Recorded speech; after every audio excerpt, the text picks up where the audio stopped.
chewing and chewing all around the mouth the chicken goes. No opinion on the taste. And then suddenly it's like, hey, we have a consensus.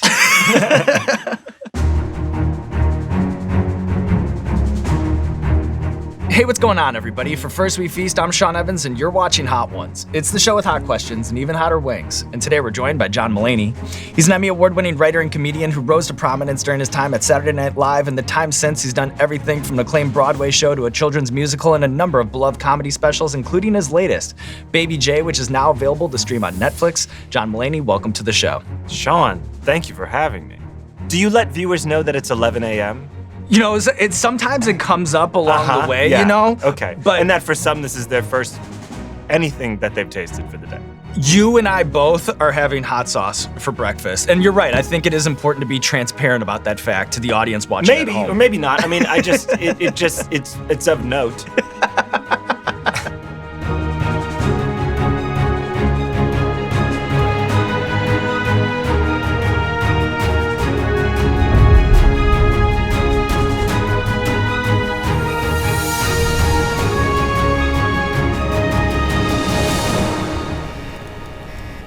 Here we go. Did you ever have braces? No, never in my life. Oh, I did, so I'm very conscious of eating in public. Because like in high school, you would go, Don't worry, John, we're gonna be very kind in the edit. John, we'll be very kind in the I edit. appreciate that, but I still have to do my 14-year-old diligence, due diligence, yeah. Make sure I don't have chicken in my braces, which I haven't been there for 20 years. Very tasty. Does intense scrutiny or intense media scrutiny of a comedian's personal life, is that a force of good or force of evil when it comes to writing new material? You know, some people, it doesn't take media scrutiny for, sometimes we comedians just start to eat our own tail and, you know, our new jokes refer to our old jokes, or a lot of it is stories about being a comedian. So it not so much media scrutiny, but more just cannibalizing your own life as a comedian, I think can be dangerous. Waylon Jennings, I heard, you know those outlaw country guys? Yeah. They had a lot of songs about being outlaw country guys. You know, are you sure Hank done it this way? Or don't you think this outlaw business is done got out of hand? Yeah. And someone said to Waylon Jennings once, you know, you guys used to sing about my life, but now you just sing about your own life. I thought that's kind of the peril of autobiographical comedy sometimes.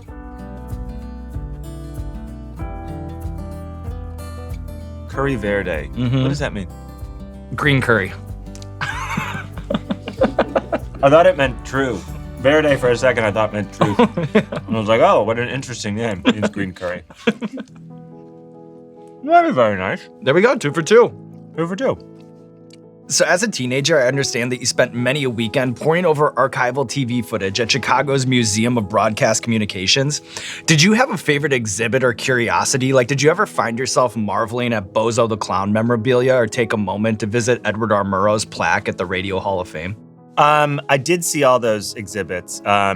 They also had stuff from like the very first broadcasts ever.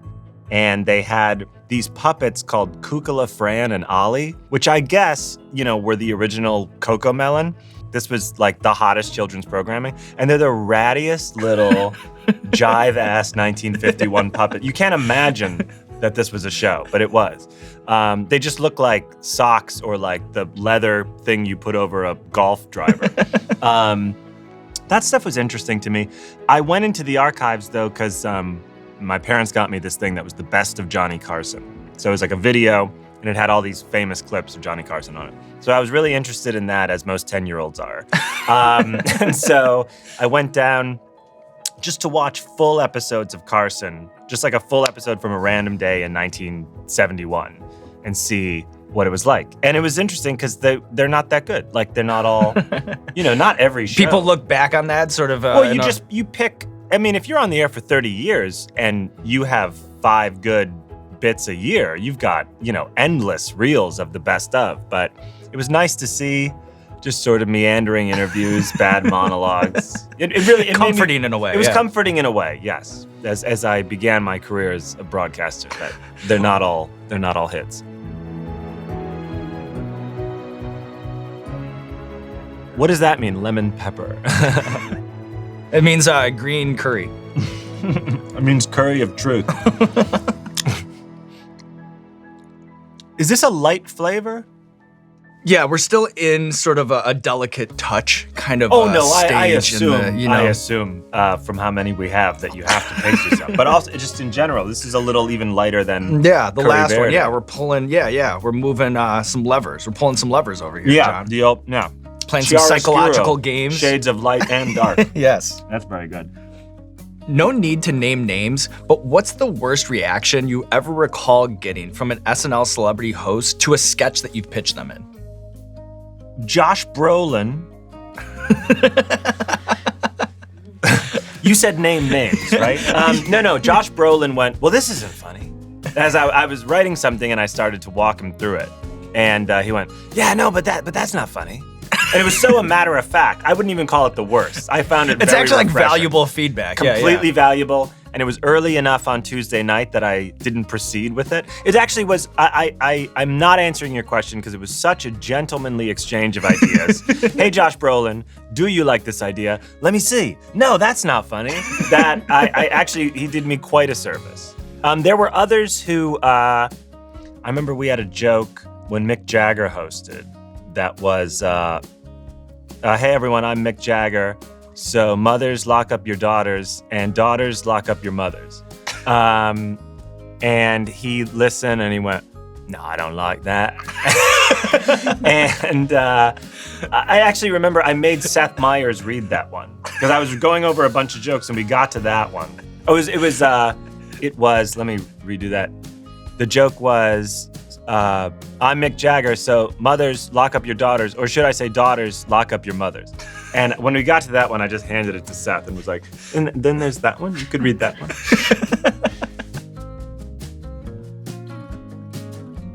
What is this one? So this one right here, chili lengua de fuego. Don't ask me what it means. I have no idea. The curry of truth from the Latin.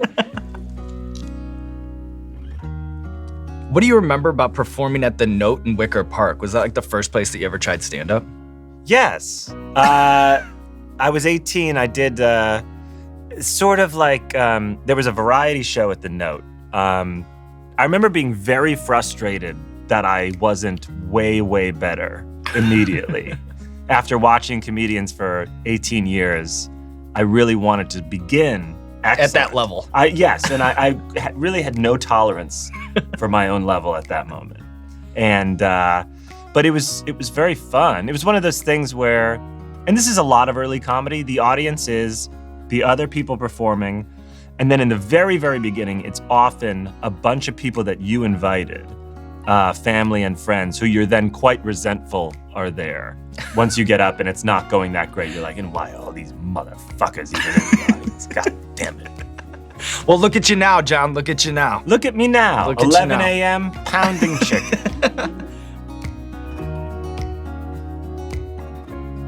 How long does it take taste to hit your brain? I would say on like 30 seconds. I would put 30 seconds. I would put a 30-second clock on that. I'm surprised how long some of these, it's... You take a bite, you think you're in the I'm clear. I'm chewing. No opinion is forming on the taste. Chewing and chewing. All around the mouth the chicken goes. No opinion on the taste. And then suddenly, it's like, hey, we have a consensus. This is really nice. So earlier this month, more than 11,000 TV and film writers went on strike, marking the first stoppage of its kind in the streaming era. Let's say this thing stretches until like November or December. What does that actually mean for the people who love TV and movies, in your opinion? Ooh, it'd be interesting to see. Now, if I were to be a touch cynical, there's a lot of content already out there.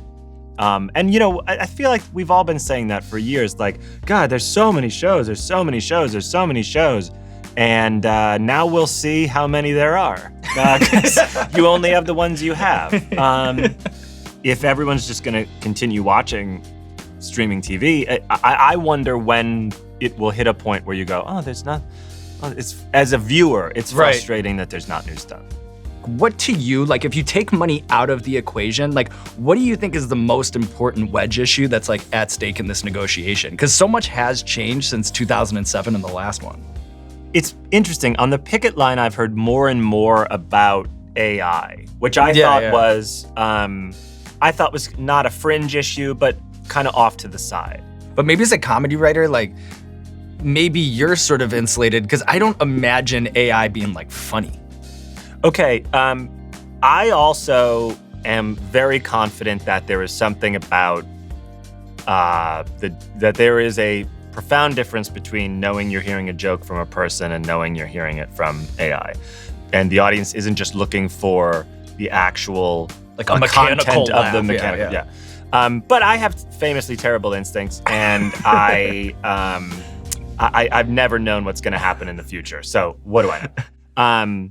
But I have heard AI jokes that are solid. And or they're solid. Sorry, I wouldn't call them crossing over into good, but they're solid. So maybe AI could replace that, that 15th joke in an award show monologue. That's fine, and it acknowledges, when they have to acknowledge a movie that's nominated or something, but the joke isn't that good. Maybe AI could provide that. Well, only time will tell, I guess. Only Are you time ready will to tell. move on here to the back half, John? Yeah, absolutely. So this is the spicy shark here in the 6th spot. Spicy shark, born in New England, famously spicy place, known for its indigenous chilies. its indigenous chilies, curries, and paprikas. Yeah, I can already feel that. Yeah. You know what it is it hits the back of the tongue. Or it tastes like a sweeter sauce that's gone bad. Kind of like, oh, this is a nice flavor. Oh, but it's been out in the sun. It was sitting on the dashboard while we were parked in a Target parking lot for too long. So in 2020, you were nominated for a pair of Emmys for your musical special, The Sack Lunch Bunch, a project you've described as being as satisfying as anything I've ever done. What's the origin story of Grandma's Got a Boyfriend? Clearly a song very much shaped by an enthusiasm for musical theater. Grandma's Got a Boyfriend came from my Nana having a boyfriend, a wonderful guy named David. They began dating, I think, when I was 10. It was just, I knew immediately as a kid, I go, this is a funny predicament. That's my grandma's boyfriend. It just was funny right away. Then you get to see your mom and aunts and uncles, grown people, having a sort of, you're not my dad, reaction, which I'm being very general, and I'm glossing over tons of nuance in terms of my own family and how they appreciated and loved David. But there was that, in some ways. Mm-hmm. Just because it's new. It was so funny to me. They had so many opinions on it, and I remember my grandma's boyfriend. I remember my grandma's boyfriend. My grandma's boyfriend called the house once, and my aunt picked up, not my Nana. And she went, hello, and he went, bonsoir, mon chéri. And she was like, what, David? And everyone made fun of him.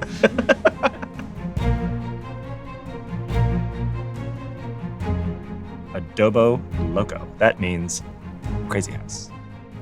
I'd actually say this is 7. This is quite good. Wow. Is it your favorite one so far? A little bit, in that I like the base flavor the most. Okay, interesting. Like, it is that smokier taste. There's a little bit of barbecue sauce. Has a feeling of a Worcestershire sauce. Has a slight steak sauce feel. There we I go. like that. There we go. Talk about a crazy abode. They're not lying. They ain't lying, John. They ain't This is lying. one of That the craziest abode abodes I've ever walked into. Absolutely crazy.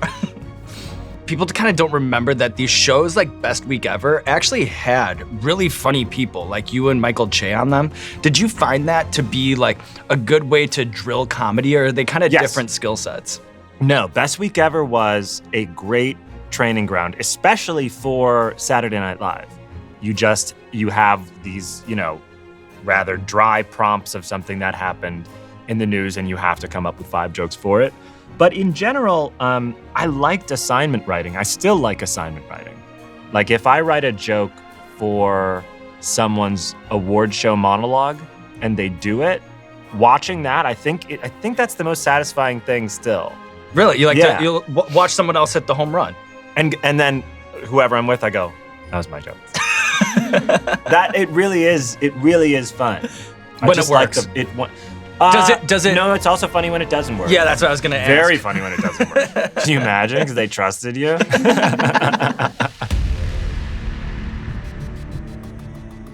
It has a missile on it, and it's called The Bomb, and it's called Beyond Insanity. Oh, yeah, you can tell. Yeah, you didn't have to wait for a consensus, I feel like, on that one. It was when it got here, I knew it was going to be bad. Yeah. And that's saying a lot. I've done a lot of damage to my synapses. And I could tell right away. Okay, first impressions. Yeah. It's very hot, right? Goes without saying. It's a hot sauce. It's divine. It's beyond insane. Some might say. It's not good. It's not good food.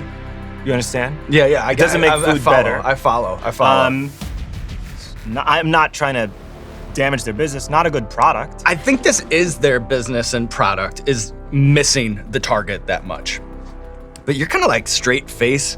Well, taking it to the dome. It's kind of interesting amazing to behold, honestly. Oh, please. I appreciate that, but as we both know, neither of us likes compliments.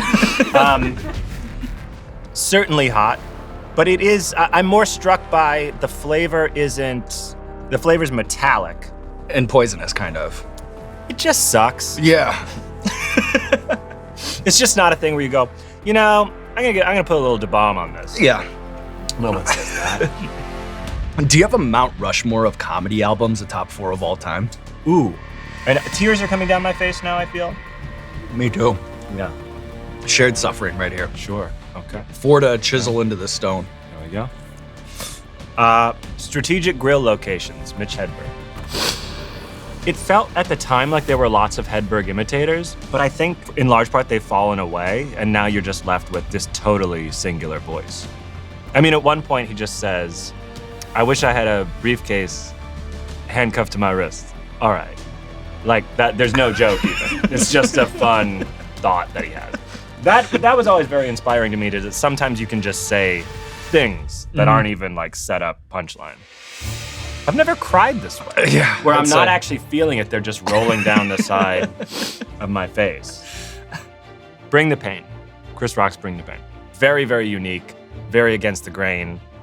In late high school, I got, I think, all of Eddie Izzard's albums up to that time. Dressed to Kill. I can't remember the one where he does the Old Testament and the New Testament. Great, great album. Dave Attell, Skanks for the Memories. That's just the best comedian to ever perform in clubs at the absolute top of his game. It's just a great, great record. Sounding like it's the sauce, it's Da Bomb. 80-year-old man. Yeah, Da Bomb is bringing it's aging you. It's aging me a lot. Yeah.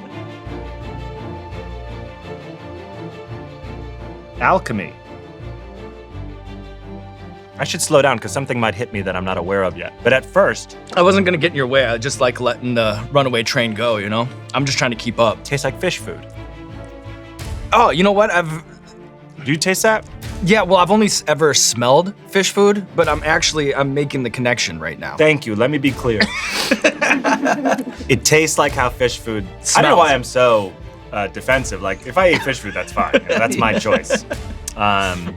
Did you ever have goldfish? No, never in my life. Really? Never in my life, no. Yeah. Here's the problem when you're a kid is, especially if you like taking care of people, you want to feed them more. But you're not supposed to. And you're like, you guys I need love this fish, and I know there's only one thing I ever give you, and I gave it to you already today, but you're still there, and I want you to like me, and I want you to tell other fish that I'm a good guy.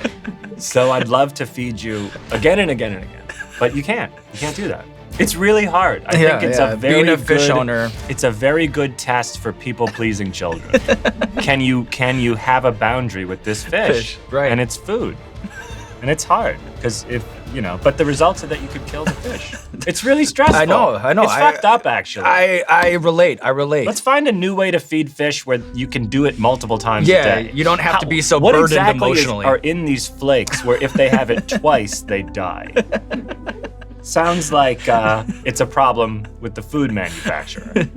These are questions not enough people are asking, John, you know? No one's asking. No one's asking. That's like that, that's Chris Rock really inspired me. I say the shit everyone's thinking. Yeah, they're afraid to say it. But they're not just you, afraid John. to say it. They're not afraid me. to I say pace it. the stage and I take down fish food one flake at a time.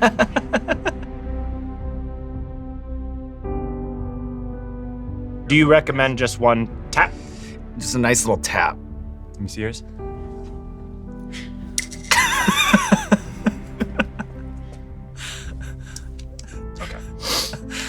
How do you feel about that? I feel that looks great. Okay. That looks great. I don't want the comments to be like, that's no tap. Here, get a good close-up of it.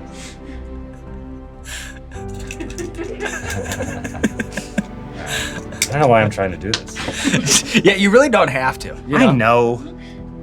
It's like with fish, though. You just want to explore. please them. Okay, cheers. All right. Cheers, John. What a ride. This is called The Last Dab. Apollo. All right.